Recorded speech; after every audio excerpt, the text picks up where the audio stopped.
Hi everyone! Magandang araw! Kamusta naman ang weekend nyo? At eto nga, dito tayo sa lababo. Ayan yung mga gagawin kong hugasin mamaya.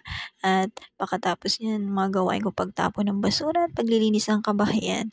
At ngayong araw nga pala ay magluluto kami ng chicken pastil. Hindi ako magluluto, si Bossing. Ako lang ang maghahanda ng mga sangkap gaya ng nakagawian. At eto nga, sinimulan ko ng balatan ang ating sibuyas. Gumamit nga pala kami ng 5 pirasong sibuyas na pula para dito at isang ulo o isang buo ng bawang. Babalatan ko lamang ang mga ito para ilagay sa ating food processor para madali lang. At ayan yung atswete, nilagyan ko na ng mainit na tubig para makuha ang kulay. Ito na nga pala yung mga sangkap. Sinimulan ko na nga itong ilagay sa ating processor para mabilisan ang ating mga gawa. Si Bossing ang magluluto, ako lamang. At ito nga, sinimot ko na ang mga bawang at sinali sa isang lagayan. At isinunod ko nga itong ating mga sibuyas at sadyang nakakaiyak nga talaga yung tama ng sibuyas sa mata ko. Sensitive.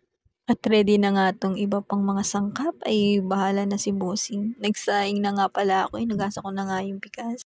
Dahil nga trending tong chicken pastil ay naisipan ni Bossing magluto. Nakita ko nilagyan niya ng butter at 2 chili, yan, niluto niya yan kanina. Siya na nagtimpla, bali ako lang naghalo-halo para makuha yung tamang brown, yung ganyan medyo sunog. Ang sarap nga eh.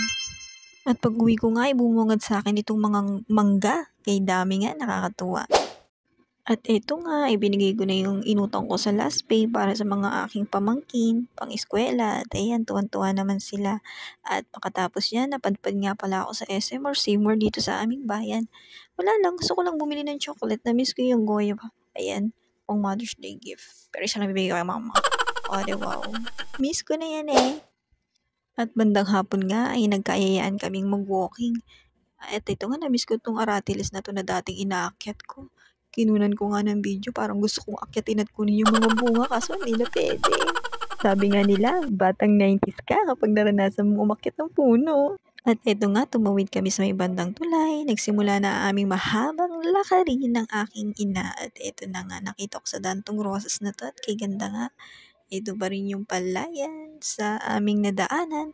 Ang lakas nga ng hangin, hampas hangin, kaya naman kailangan mong i-mute kung gusto mong mag-voice over kagaya nga ng ginagawa ko ngayon. At ito nga pala ang catwalk ng aking Mudra Bells. Happy Mother's Day, mamas! At ito nga, nakarating na kami dun sa may bandang hanggan daw ang tawag dito sa lugar namin kasi dalawang bayan yan na naghahati hangganan, kumbaga tugtungan. At ito nga yung palayan, ewan ko ba, trip na trip ko yung mga yan, natutuwa ako makita yung paligid. At ito nga, feeling heredera ang lola nyo, feeling lang naman, kunwari akin yung mga lupay na yan, pero hindi, akin lang tinitingnan at tinuturo-turo, feeling nga. At nang pauwi na nga kami, inasulyapan ko ang kalangitan, nakakatuwa talaga, ang sarap i-appreciate. Ang ganda ng likha ng Diyos, no? Yan lang po.